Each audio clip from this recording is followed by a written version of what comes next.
We are, of course, still in at the wake of the Epiphany, no? Still inside the Christmas season, but of course, we don't have any choice but to continue, no? The hustle and bustle of everyday living. Balik eskwela, balik trabaho. This is really again, no, confronting the reality of our everyday life, di ba? And what is this reality of our everyday life? I think if I will summarize the reality of our everyday living, it is really an interplay, no, attention between light and darkness, no. Yan ang buhay natin na araw-araw, di ba? Yung nagtatalaban, yung mga ano ba ito, madilim, no? At yung maliwanag sa ating buhay. Sometimes we call them lights and shadows.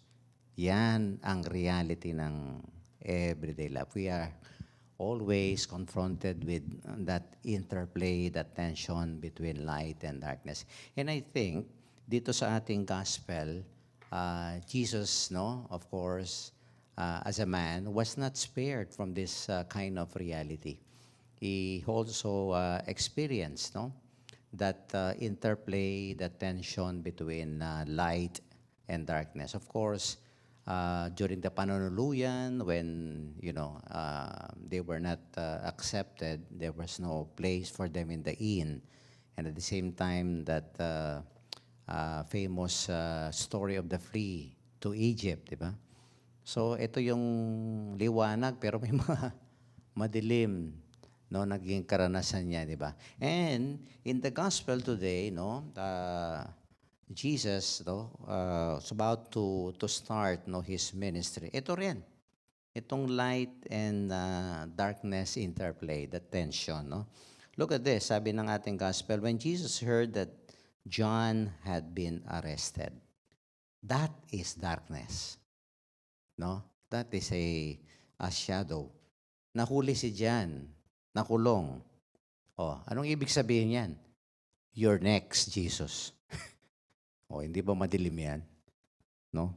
Pero anong ginawa ng ating Panginoon? He withdrew to Galilee because it's not yet time for him. He has to, recognize the reality of darkness in his life, no? But again, he went to other places. Ito nga, no? He left Nazareth, went to Capernaum, and then he did and went around all of Galilee, no, teaching, curing, no, illnesses, and spreading the good news. Okay?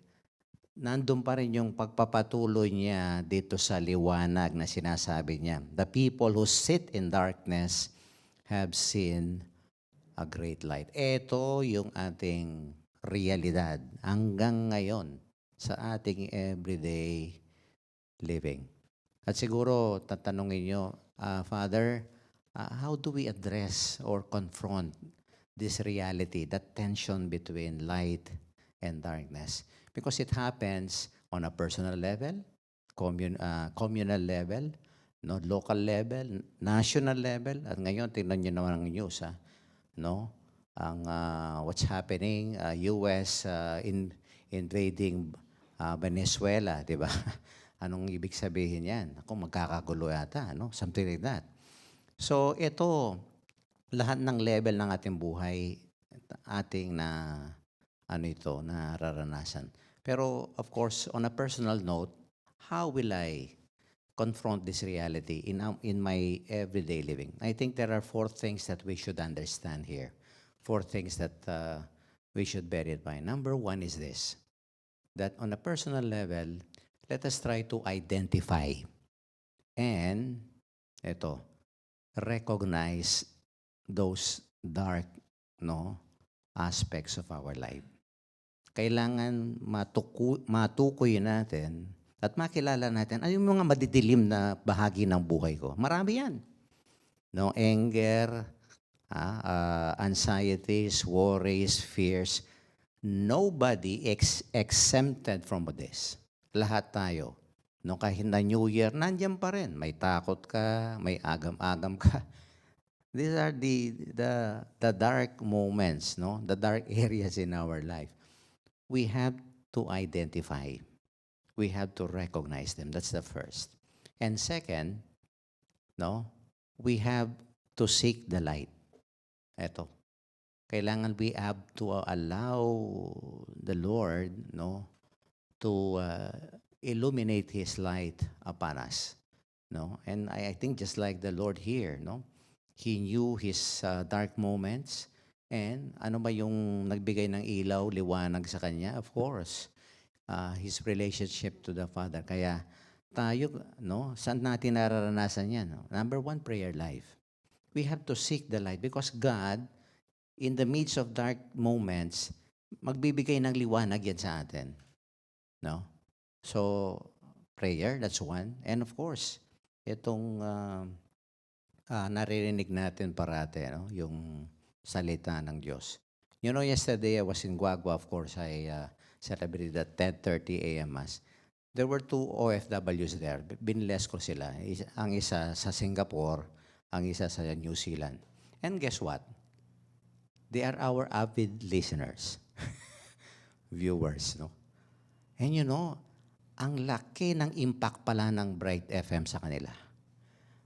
Bakit? Nandun sila sa ibang bansa, no? Lalo na pag napapakinggan yung mga misa nating Kapampangan, especially yung ating mga reflections dito, wow. For them, no, their light parang becomes bright. Kaya talagang Bright FM. Of course, I was so happy, no, hearing from them that they are in a foreign land, but this station, di ba? See, let us just seek the light because kung minsan ang Panginoon gagawa ng paraan niya para magkaroon tayo ng mga liwanag sa ating buhay, no? I think ito nga, no, seeking the light. I remember that analogy of Pope Francis. Sabi niya, talking about faith. Alam niyo, sabi niya, yung nabasa kong ano, ang faith parang flashlight yan. Oh, lahat tayo may flashlight, di ba, sa mga cellphone. The flashlight will not remove, no, the darkness.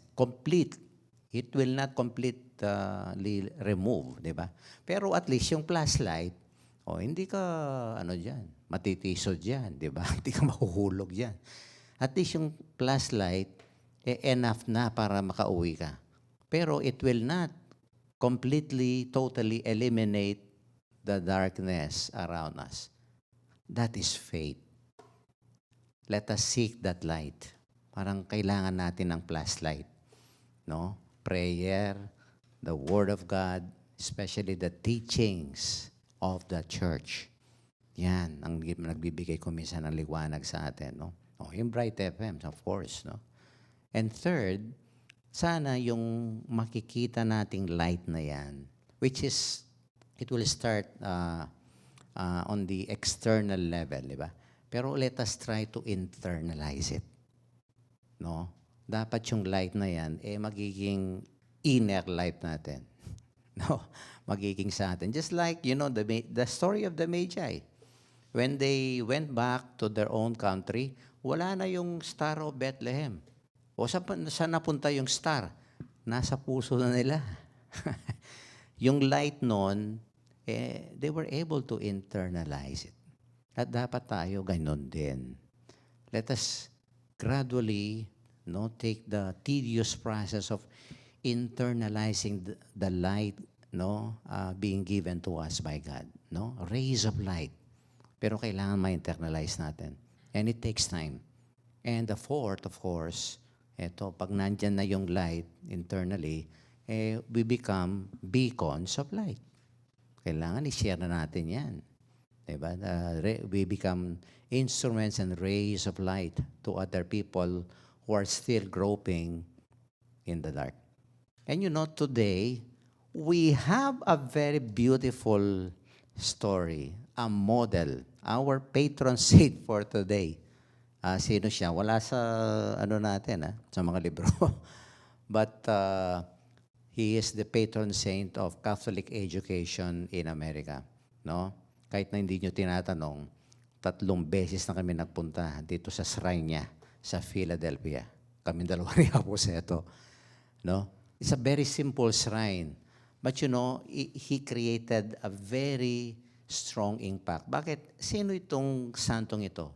Si Saint John Newman, no? The 4th Bishop of Philadelphia. Okay? At ang ganda nung ano niya, dun sa shrine, ito yung table. Nandyan yung katawan niya. nasa baba, no?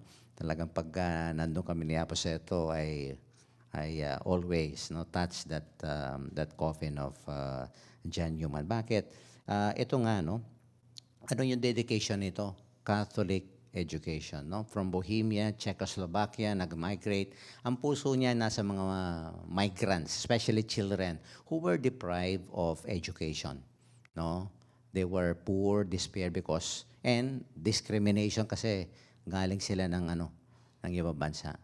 Pero itong santong ito nga ang kanyang legacy, no, his pastoral care for immigrants and his passion for education.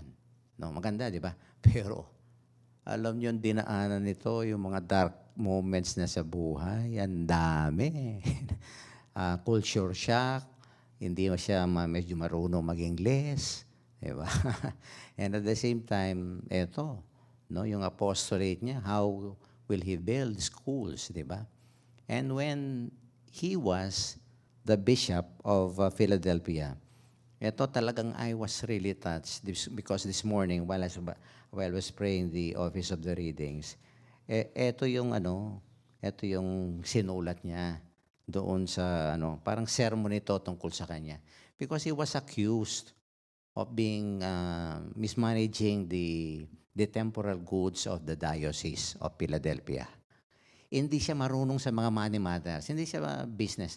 Ano siya? Pastoral, no? Administrator lang siya. No? Yung mga sabi nga niya dito, I will be able to care for the people and faithful living in the mountains, coal mines, on the farms, since I will be among them. Hindi siya talaga administrador ng temporal things. And he heard that the Pope wanted him to resign. Okay? At hindi niya alam bakit, no? Pero anyway, because he is unworthy, something like that. Sinasabi niya and then ito sabi niya, I am indeed prepared either to remain in the same condition which I am at present, or if God so inspires that His Holiness to give the whole administration. Ito, yung kanyang coadjutor.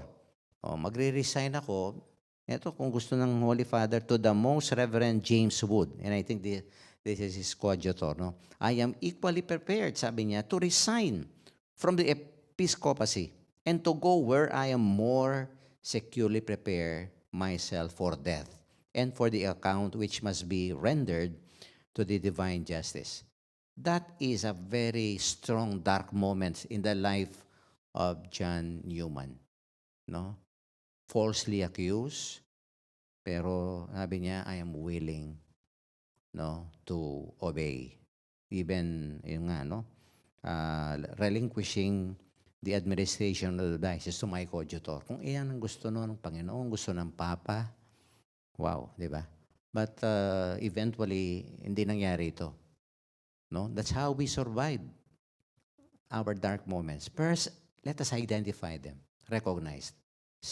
Pangalawa, seek the light. And I think John Newman sought the light of Christ during those dark moments. Nasubok ang kanyang pananampalataya. And third, he was able to internalize this. That's why ang lakas ng yung courage niya, no? Bibitawan ko ito kung gusto niyo mag-resign ako because I'm not after the title. No, I will obey. And I will, sabi nga, join the people there in the mountains, in the coal mines, no? I will be with the people because I think my calling is, for the vulnerable, those who are marginalized, di ba? Look at that. Kung hindi mo ma-internalize yung wala kang inner light, mamasasabi mo ba yon? Baka siguro gegerahin mo ang Santo Papa. Gegerahin mo yung mga nagsumbong sa kanya. Something like that, no? But he did not do that because I think that inner light guided him to be obedient, no? And later on, alam natin, hindi nangyari yun. At nagpatuloy siya becoming a very strong beacon of light to the immigrants. Ito, I think we have a beautiful model, no?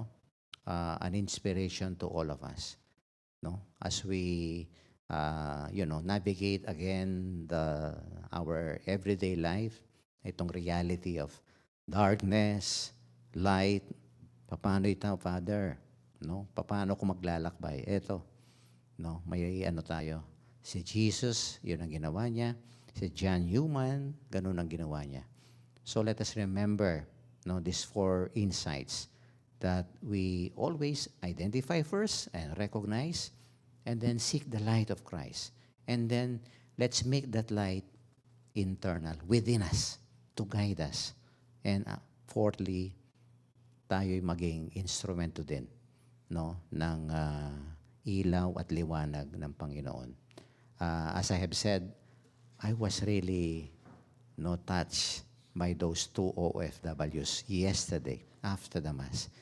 Sabi ko, kung maririnig nyo lang, no, kung minsan tayo nagko-complain tayo rito, di ba? Ako nagko-complain, ang daming trabaho. But thinking that, wow, unworthy as I am, kayo lahat, ginagamit tayo ng Diyos. And God is shaping us because of this mission of this ministry. No, kahit na kuminsan maraming tayong dark moments, but again, that is the mystery of God's call. Kaya yung ginagawa natin trabaho rito, never think, parang walang resulta. Wala tayong reward dito. Wala tayong nakukuhang maganda. Something like that. No. Silently, quietly, God is using us, to become extensions of His light. Kaya nga sana magandang simulain ito para sa atin sa Bright FM, Let us continuously illuminate the light of Christ, Let us be an instrument so that other people's lives who are also undergoing dark moments, can become brighter, as they pray with us together, and especially when they listen, to the Word of God through this station. So let us continue the hustle and bustle of everyday living. We acknowledge the reality of our everyday life, but we know that we bear the light of Christ in our lives. Amen.